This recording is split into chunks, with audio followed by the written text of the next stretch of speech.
Maritime disasters are synonymous with a single ship, the Titanic. This ill-fated vessel famously sank on its maiden voyage on the 15th of April 1912, claiming an estimated 1,496 souls in the icy clutches of the North Atlantic. However, the tale of the Titanic is only one entry in a long, somber chronicle of maritime catastrophes, and there are many other tragedies that also deserve to be etched into the pages of history. Each disaster is a unique story of human endeavor and spirit, when a vessel embarked on a journey filled with hopeful and optimistic passengers, only to meet a grim and unfortunate end that extinguished all of that positivity. These events, just as significant and devastating, are no less deserving of commemoration than the sinking of the Titanic, irrespective of how they might have been overlooked by the popular narrative.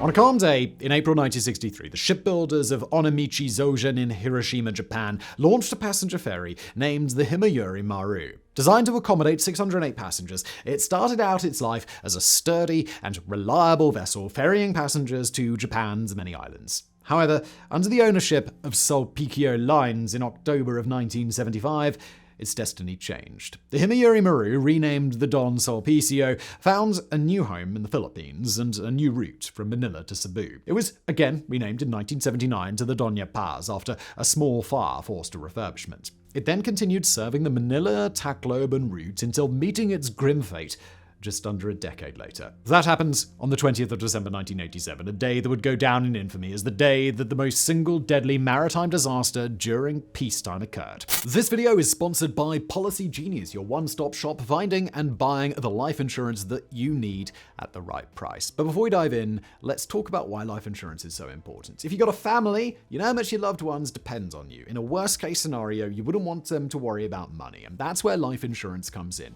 It provides a safety net for your family, covering mortgage payments, college costs, and other expenses, so they can focus on what's most important. So here's how Policy Genius works. Their technology modernizes the life insurance industry by making it easy to compare quotes from America's top insurers. In just a few clicks, you can find your lowest price. With Policy Genius, you can find life insurance policies that start at just $25 per month for $1 million of coverage. Some options even offer coverage in as little as a week without unnecessary medical exams. Policy Genius has licensed, award-winning agents who work for you, not insurance companies, and that means that you can trust their guidance as they help you find the best policy for your needs. Plus, there are no added fees, and your personal details remain private. With thousands of 5-star reviews on Google and Trustpilot, it's clear that Policy Genius is the go-to marketplace for parents, caregivers, and anyone else who has people depending on them. Your loved ones deserve a financial safety net, and you deserve a smarter way to find it. Head to policygenius.com/sideprojects or click the link in the description below to get your free life insurance quotes today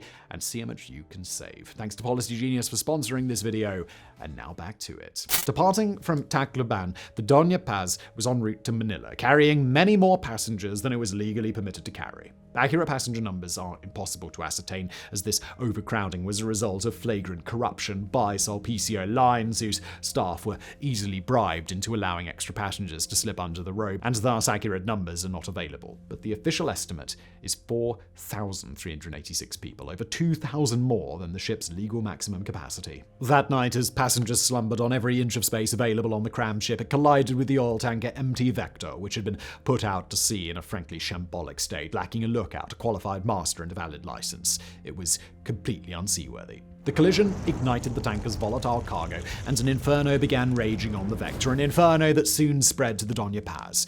It happened very quickly, too. Survivors recall an explosive crash, followed by a blaze that engulfed the stricken ferry before they even had time to process the initial impact. In the chaos that ensued, there was no leadership from the crew, who were just as panicked as the passengers and had completely lost control of the situation. The passengers, left to their own devices, found themselves with a horrific choice: jump into the icy water to avoid the ever-thickening flames, or remain on board in the vain hope that the ferry's life vests, which had been locked away in the belly of the ship and thus were completely inaccessible, would emerge. The consequence was a tragedy of almost indescribable proportion. Of the estimated 4,386 people on board the Doña Paz, only 26 survived, for an estimated death toll of 4,360. And because of all the undocumented overcrowding that we mentioned earlier, tragically, this number is only ever going to be an estimate.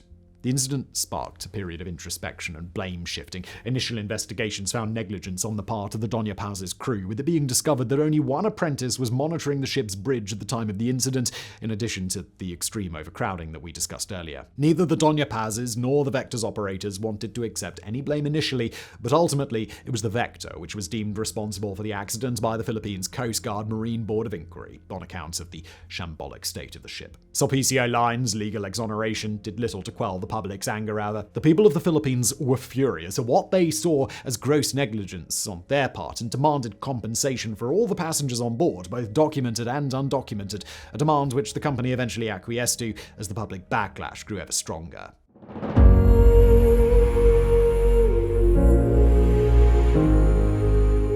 Deep in the frosty cradle of the Baltic Sea lay the remains of the MV Wilhelm Gustav. Once the pride of Nazi Germany, it's now little but an ironclad relic and a grave for nearly 10,000 people after it sank in history's worst ever maritime disaster. The vessel entered service in 1937, not as a harbinger of doom, but as a testament to the grand but ultimately doomed visions of the Third Reich. Built by the esteemed Blom and Voss shipyards, it was originally designed to bear the name Adolf Hitler, but it was instead named the Wilhelm Gustav, the murdered leader of the Swiss Nazi Party. It was the pride of the Nazi Strength Through Joy organization that funded its construction, a cruise ship that was to act as a vast sailing billboard for the supposed glories of the deranged ideology that it carried the flag of.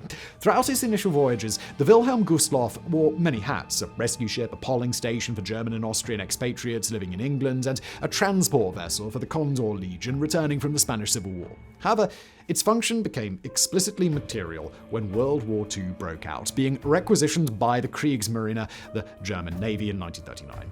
After a spell as a hospital ship, it served as a floating barracks in Gotthafen before eventually being drafted for Operation Hannibal, a massive evacuation mission during 1945, and it was on this mission that it would meet its end. The Gustav, now a lifeline to thousands, was absolutely crammed with civilians and soldiers alike when its vast silhouette was spotted in the periscope of Captain Alexander Marinesco, commander of the Soviet submarine S-13.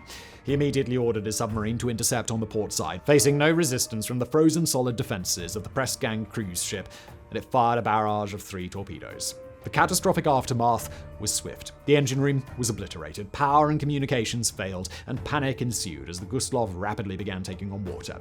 The icy chill of the Baltic, with temperatures as low as -18 Celsius, offered the fleeing passengers no sympathy as they began evacuating the ship.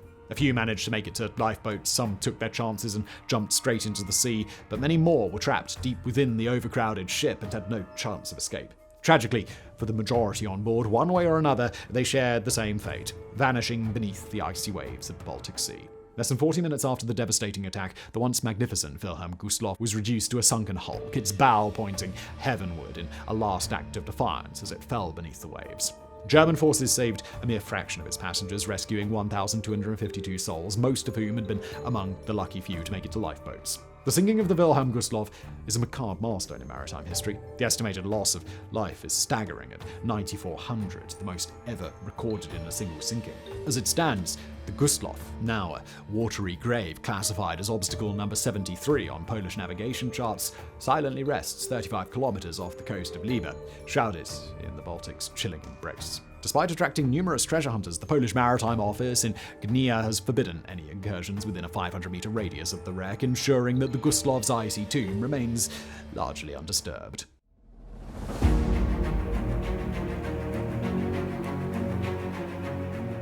In February 1914, workers at Harland & Wolff shipyard in Belfast were busy putting the final touches on what was to become one of the largest ships of her time, the HMHS Britannic, sister ship of the infamous Titanic. Designed to accommodate 3,309 passengers, the ship sailed with the promise of unmatched grandeur and reliability under the flag of the White Star Line. However, the outbreak of World War I dramatically altered the Britannic's fate. The ship was requisitioned by the British government and transformed into a hospital ship, its luxurious interiors replaced with hundreds of hospital beds. It met its end on the 21st of November 1916 and was the largest ship sunk in the First World War. Sailing from Southampton, England, the Britannic was lost en route to collect wounded soldiers from the island of Lemnos in Greece. With a total of 1,065 people on board, a mix of crew members and medical personnel, the ship navigated the Kier Channel in the Aegean Sea, with the crew ever aware that the world was at war and the seas were far from safe. On this ill-fated morning, those thoughts proved macabrely prophetic as a violent explosion shook the Britannic in the early hours. The ship had struck an underwater mine laid by the German submarine U-73.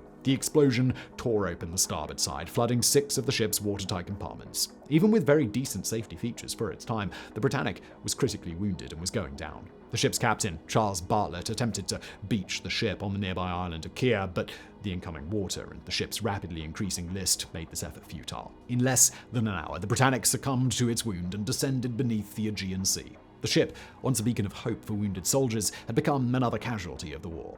As the ship foundered, there was a desperate scramble for survival. Tragically, 30 lives were lost, the majority of these losses being attributed to the premature launch of 2 lifeboats, which were sucked into the Britannic's still turning propellers. Yet in contrast to her ill-fated sister, the Titanic, the loss of life was remarkably low. A quick and effective evacuation effort ensured the survival of 1,035 people. Today, the Britannic lies at a depth of 400 feet in the Aegean Sea, serving as a haunting relic of the war and a reminder of the perils of maritime travel. A memorial was erected in the British Nurses Association headquarters in London, paying tribute to the valiant nurses, sailors, and soldiers who lost their lives in the tragedy.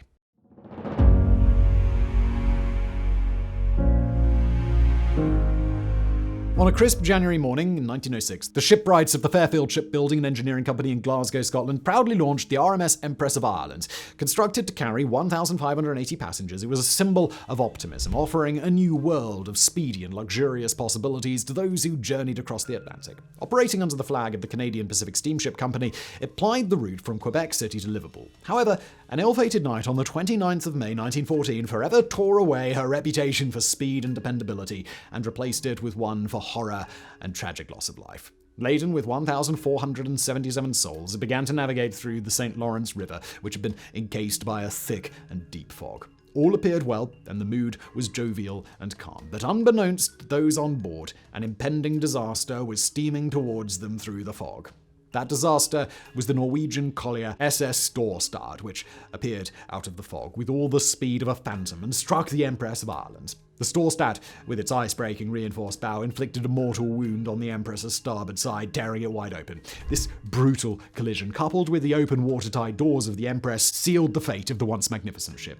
Within a heart-wrenching 5 to 6 minutes post-collision, the once vibrant lights and steadfast power of the Empress abruptly died, plunging the ship into an eerie and paralyzing darkness, and as water continued to pile in, the ship took a violent lurch onto her starboard side around 10 or 11 minutes after the fateful impact. This unsettling shift provided a chance of escape for as many as 700 passengers and crew, who in a desperate struggle for survival crawled out from the claustrophobic confines of the portholes and onto the ship's port side. This provided some fleeting respite, as now many were free of the risk of being dragged down with the ship. But those fortunate few still had to contend with the inevitability of diving into icy water, a prospect made all the more foreboding by the fact that many of them had fled the ship without a life vest. The prospect became reality a few minutes later as the Empress took its last gasp and descended beneath the waves just 14 minutes after the initial impact. The aftermath of the disaster was a scene of despair and disbelief. A mixture of fog and darkness, coupled with the speed at which the ship went down, prevented an effective rescue effort,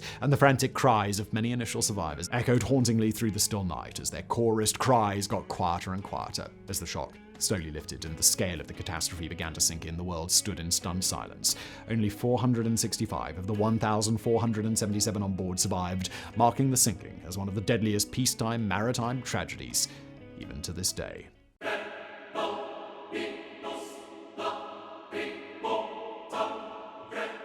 On a bright September day in 1980, the shipbuilders of Meyer-Werft in Papenburg, Germany, launched a passenger ferry christened as MS Viking Sally. Designed to accommodate 2,000 passengers and 460 cars, it reliably served the route between Turku, Mariehamn, and Stockholm for Viking Line for many years, until it came under the ownership of Estline in 1993. Following this, MS Viking Sally, renamed the MS Estonia, found itself connecting Tallinn, Estonia to Stockholm, Sweden. The ferry lived a largely uneventful life on this route, but well, that all changed on the 28th of September 1994, when the ship would sink in one of the worst maritime disasters in modern European history.